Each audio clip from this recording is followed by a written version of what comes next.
एक सही fund select करना सबसे ज़रूरी होता है म्यूचुअल फंड में। यदि हमने एक गलत फंड सेलेक्ट कर लिया, तो हमारा जो रिटर्न है, उसमें बहुत ही बुरा असर पड़ सकता है। तो सही फंड चूज़ करने के लिए बहुत सारे रेशियो का यूज़ किया जाता है। अब बहुत सारे रेशियो में से एक रेशियो है जिसका नाम है स्टैंडर्ड डेविएशन।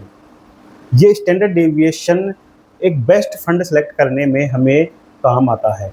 तो आज हम इसी स्टैंडर्ड डेविएशन के बारे में बात करते हैं कि आखिर स्टैंडर्ड डेविएशन क्या होता है, किस तरह से काम करता है, किस तरह से स्टैंडर्ड डेविएशन निकाला जाता है और आखिर ये स्टैंडर्ड डेविएशन क्या मापता है। तो चलिए शुरू करते हैं और जानते हैं कि स्टैंडर्ड डेविएशन क्या होता है। तो दोस्तों, जब भी हम म्यूचुअल फंड में इन्वेस्टमेंट करते हैं, तो जो म्यूचुअल फंड स्कीम होती है उसमें बहुत सारे रिस्क होते हैं। अब बहुत सारे जो रिस्क होते हैं उनमें से कई रिस्क हैं, जैसे मार्केट रिस्क। अब मार्केट रिस्क क्या होता है कि कोई अचानक से न्यूज़ आ गई या कोई वार हो गया, तो इस तरह की जो सिचुएशन बनती है उसकी वजह से बहुत ज़्यादा मार्केट में उतार चढ़ाव आने लग जाते हैं। तो ये हो गया मार्केट रिस्क। उसके बाद आता है लिक्विडिटी रिस्क। तो जब भी हम कोई म्यूचुअल फंड स्कीम बेचते हैं या म्यूचुअल फंड जो स्कीम है वो कोई कंपनी या शेयर को बेचती है, खरीदती है, तो उसे लिक्विडिटी नहीं मिलती। तो इस तरह का जो रिस्क होता है वो लिक्विडिटी रिस्क होता है। उसके बाद आ गया क्रेडिट रिस्क।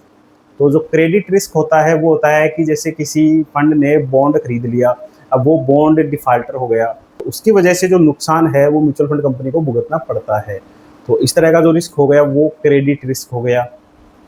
फिर आता है वोलेटिलिटी रिस्क। अब वोलेटिलिटी रिस्क क्या होता है कि जब मार्केट में आप देखते होंगे कि बहुत ज़्यादा एक ही दिन में 5% मार्केट ऊपर चला गया, एक ही दिन में 5% मार्केट नीचे चला गया, तो ये जो बहुत ज़्यादा उतार चढ़ाव होते हैं इसको बोलते हैं वोलेटिलिटी। तो ये वोलेटिलिटी रिस्क भी मार्केट में देखने को मिलता है। फिर आता है फंड मैनेजर रिस्क। तो जैसे म्यूचुअल फंड स्कीम्स होती है उसमें बहुत सारे फंड मैनेजर काम करते हैं। तो यदि म्यूचुअल फंड कंपनी ने एक गलत फंड मैनेजर चूज कर लिया, गलत फंड मैनेजर सेलेक्ट कर लिया, तो इसकी वजह से भी उस फंड में बहुत ज़्यादा रिस्क देखने को मिलता है। उसके बाद में आता है कॉन्सेशन रिस्क। अब कॉन्सेशन रिस्क क्या होता है, जब कोई म्यूचुअल फंड कंपनी अपने फंड में बहुत सारे शेयर खरीदती है, बहुत सारी कंपनियों के शेयर खरीदती है, तो उनमें कितना अलोकेशन कर रही है। भाई किसी एक ही कंपनी में उसने 20-30% अलोकेशन कर दी, तो वो एक कंपनी कल को डूबेगी, कुछ भी होगा, तो हमारा जो म्यूचुअल फंड स्कीम्स है उसमें एकदम से 20-30% का निगेटिव रिटर्न देखने को मिलेगा। तो इस तरह के जो रिस्क हैं वो म्यूचुअल फंड स्कीम्स में देखने को मिलते हैं। तो आज जो हम बात करेंगे स्टैंडर्ड डेविएशन की। अब ये जो स्टैंडर्ड डेविएशन है ये इतने सारे रिस्क में से केवल वोलेटिलिटी रिस्क को मापता है कि कोई भी फंड है वो कितना उतार चढ़ाव हो रहा है, किसी भी फंड में कितना उतार चढ़ाव हो रहा है, उसको मापता है स्टैंडर्ड डेविएशन। तो इस स्टैंडर्ड डेविएशन से हम पता लगा सकते हैं कि हमने जो फंड सेलेक्ट करा है या हम जिस फंड में इन्वेस्टमेंट कर रहे हैं उसमें कितना उतार चढ़ाव है। तो आज हम बात करेंगे इस स्टैंडर्ड डेविएशन को। तो अब उतार चढ़ाव या वोलेटिलिटी होता है वो क्या होती है उसको समझते हैं। तो देखो, 3 तरह की सिचुएशन देखने को मिलती है वोलेटिलिटी के मामले में। पहली होती है हाई वोलेटिलिटी, दूसरी होती है लो वोलेटिलिटी और तीसरी होती है जीरो वोलेटिलिटी। हाई वोलेटिलिटी क्या होती है, लो वोलेटिलिटी क्या होती है और जीरो वोलेटिलिटी क्या होती है, जानते हैं। देखो, जो पहली सिचुएशन है हाई वोलेटिलिटी, तो उसमें जैसे एक फंड है जिसने 2020 में रिटर्न दिया 15% का, 2021 में रिटर्न दिया 7% का, 2022 में रिटर्न दिया 30% का और 2023 में रिटर्न दिया -4% का। तो आप यहाँ पे देख सकते हो कि जो रिटर्न का डिफरेंस है, हर साल जो रिटर्न बढ़ रहा है उसमें बहुत ही बड़ा बड़ा डिफरेंस है। तो इस तरह के जो रिटर्न देखने को मिलते हैं किसी फंड में, तो उस तरह के जो फंड होते हैं वो हाई वोलेटाइल होते हैं कि इस साल उन्होंने 10% का रिटर्न दे दिया तो अगले साल 20% का रिटर्न दे रहे हैं, मतलब उन फंड में ज़्यादा उतार चढ़ाव हैं। अब बात करते हैं दूसरी सिचुएशन के बारे में, लो वोलेटिलिटी। तो जैसे एक फंड है जिसने 2020 में 15% का रिटर्न दिया, 2021 में 16% का रिटर्न दिया, 2022 में 14% का रिटर्न दिया और 2023 में 14.5% का रिटर्न दिया। तो आप यहाँ पे देख सकते हो कि लगभग 15% के आसपास ही हमें रिटर्न देखने को मिल रहे हैं। मतलब ज़्यादा उतार-चढ़ाव नहीं है हर साल रिस्क में, मतलब इनमें ज़्यादा डिफरेंस देखने को नहीं मिल रहा। तो इस तरह हम देख सकते हैं कि इस फंड में ज़्यादा वोलेटिलिटी नहीं है। तो इस तरह के जो फंड होते हैं वो लो वोलेटिलिटी फंड कहलाते हैं। अब बात करते हैं ज़ीरो वोलेटिलिटी के बारे में। तो जैसे एक फंड है जिसने 2020 में रिटर्न दिया 15% का, 2021 में भी रिटर्न दिया 15% का, 2022 में भी रिटर्न दिया 15% का और 2023 में भी रिटर्न दिया 15% का। तो आप यहाँ पे देख सकते हो कि हर साल 15% का रिटर्न दिया है। तो इनमें ज़्यादा उतार-चढ़ाव बिल्कुल भी नहीं है, मतलब बिल्कुल भी उतार-चढ़ाव नहीं है, हर साल इक्वल रिटर्न दिया है। तो इस तरह के जो फंड होते हैं वो ज़ीरो वोलेटिलिटी फंड कहलाते हैं। तो इसी वोलेटिलिटी को मापने के लिए हम स्टैंडर्ड डेविएशन का यूज़ करते हैं, जिससे हम पता लगा सकते हैं कि कौन-सा फंड कितना वोलेटाइल है। क्योंकि इतने सारे जो आंकड़े हैं, हम किसी फंड को सेलेक्ट करने के लिए इतने सारे आंकड़े तो देखेंगे नहीं। तो हमारे पास एक सिंगल नंबर होना चाहिए जिसको देख के हम पता लगा सकें कि ये फंड वोलेटाइल ज़्यादा है या नहीं है। तो उसी के लिए हम स्टैंडर्ड डेविएशन का यूज़ करते हैं। अब ये देखो, जो वोलेटिलिटी रिस्क है वो 2 तरह का होता है। पहला तो होता है सिस्टमैटिक वोलेटिलिटी रिस्क और दूसरा होता है अनसिस्टमैटिक वोलेटिलिटी रिस्क। तो हम यदि दोनों रिस्क को मिलाते हैं, systematic risk plus unsystematic risk, तो पूरे फंड का टोटल वोलेटिलिटी रिस्क हमें देखने को मिलता है। अब सिस्टमैटिक रिस्क क्या होता है? तो देखो, ऐसा रिस्क जिसको कंट्रोल नहीं किया जा सकता। तो जैसे किसी भी फंड में ऐसा कोई रिस्क है जिसको कंट्रोल नहीं किया जा सकता। तो जैसे युद्ध हो गया, उसको आप कंट्रोल कर सकते हो? नहीं कर सकते। कोरोना जैसी कोई सिचुएशन आ गई, उसको कंट्रोल किया जा सकता है? नहीं किया जा सकता। महंगाई है, क्या उसको कंट्रोल किया जा सकता है? नहीं किया जा सकता। इंटरेस्ट रेट चेंज, जब गवर्नमेंट इंटरेस्ट रेट में चेंजमेंट करती है, तो उसको भी कंट्रोल नहीं किया जा सकता।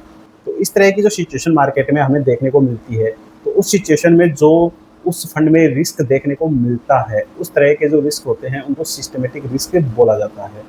इस वजह से जब भी सिस्टमैटिक रिस्क हमें देखने को मिलता है, तो वो किसी एक सिंगल कंपनी में, बॉन्ड में नहीं देखने को मिलता, वो सभी फंड में हमें इक्वल देखने को मिलता है। तो जैसे मार्केट में कोरोना जैसी सिचुएशन आ गई, तो हमें पूरा मार्केट ही गिरते हुए दिखेगा, सभी स्टॉक्स हमें गिरते हुए दिखेंगे। ऐसा नहीं है कि किसी एक कंपनी का स्टॉक्स गिर रहा है। तो जब ऐसी सिचुएशन आती है, जब पूरे मार्केट पे असर पड़ता है, तो उस तरह के जो रिस्क होते हैं वो सिस्टमैटिक रिस्क कहे जाते हैं। अब जानते हैं अनसिस्टमैटिक रिस्क क्या होते हैं। तो अनसिस्टमैटिक रिस्क इसका एकदम विपरीत होता है। ऐसे रिस्क जिनको कंट्रोल किया जा सकता है। अब ऐसे कौन-कौन से रिस्क है जिनको कंट्रोल किया जा सकता है? तो देखो, किसी भी कंपनी, जैसे शेयर मार्केट में जितनी भी कंपनियाँ लिस्टेड हैं, उन कंपनियों की किसी एक स्पेसिफिक कंपनी में यदि कुछ हो रहा है, उस बिज़नेस से रिलेटेड कोई भी रिस्क है कि भाई उसमें जो मैनेजमेंट है उसमें कोई ना कोई डिफ़ॉल्टर आ रहा है, उसकी वजह से उसकी शेयर की प्राइस गिर रही है। उस कंपनी में ऑपरेशनल कोई रिस्क आ गया है, कोई लीगल या रेगुलेशन से रिलेटेड कोई रिस्क आ गया है किसी कंपनी के ऊपर या किसी सेक्टर के ऊपर, या पैसों से रिलेटेड कोई रिस्क आ गया कि वो डूबने वाली है। तो इस तरह के जो रिस्क होते हैं वो किसी न किसी एक कंपनी या किसी न किसी एक सेक्टर स्पेसिफिक होते हैं। पूरे मार्केट पे उसका कोई असर नहीं पड़ता, केवल एक सिंगल सेक्टर या सिंगल कंपनी के ऊपर उसका असर देखने को मिलता है। तो इस तरह के जो रिस्क होते हैं उनमें सुधार किया जा सकता है, कंपनी के मैनेजमेंट को चेंज किया जा सकता है, या जिन फंड ने ऐसी कंपनियों में इन्वेस्टमेंट कर रखा है, वो कंपनियां क्या करती हैं, बहुत ही ज़्यादा डाइवर्सिफाई करके रखती हैं अपने फंड को। अपने पूरे फंड में वो 50-60 स्टॉक्स रखती हैं। इसकी वजह से केवल 1-2% का ही रिस्क हमें देखने को मिलता है उस फंड में, बाकी हमारा पैसा और किसी कंपनियों में लगा होता है। तो इस तरह के जो रिस्क होते हैं अनसिस्टमैटिक रिस्क, उनको डाइवर्सिफिकेशन से कंट्रोल किया जा सकता है।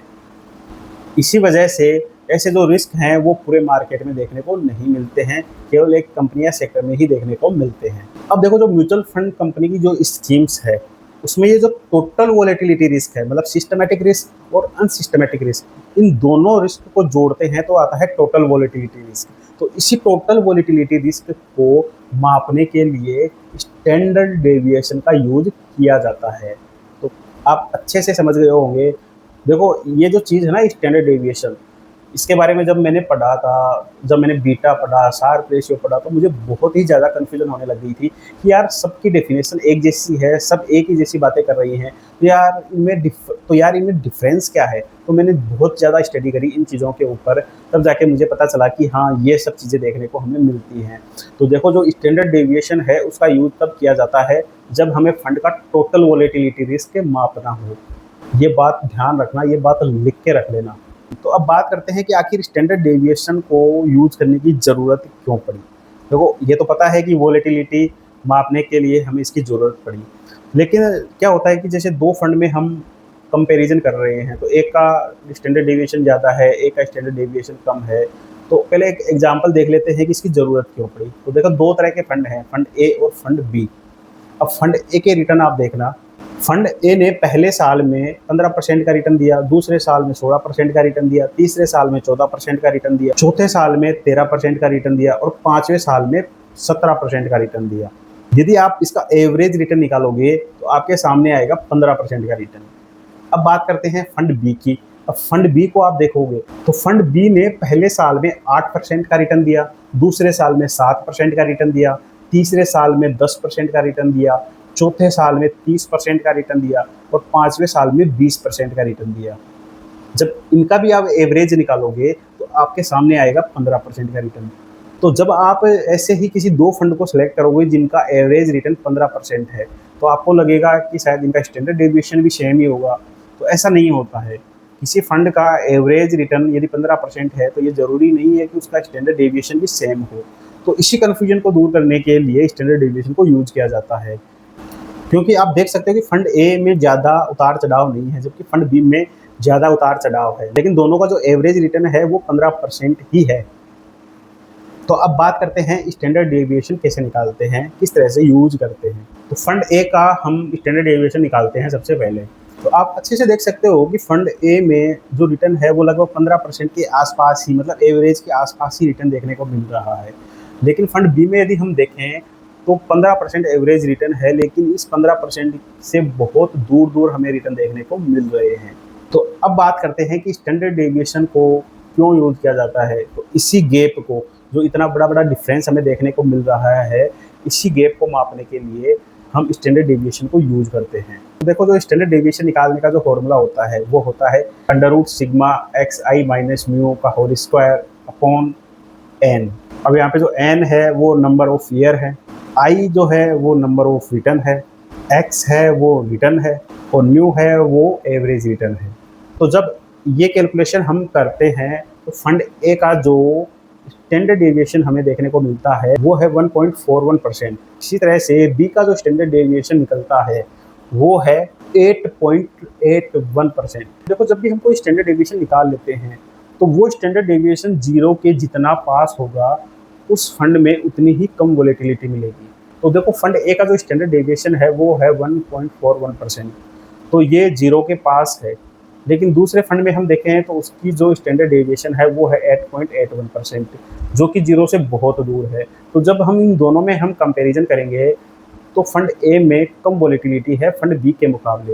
लेकिन यदि हम किसी तीसरे फंड को देखें जिसका स्टैंडर्ड डेविएशन 1% ही है तो वो फंड ए के मुकाबले और भी अच्छा है।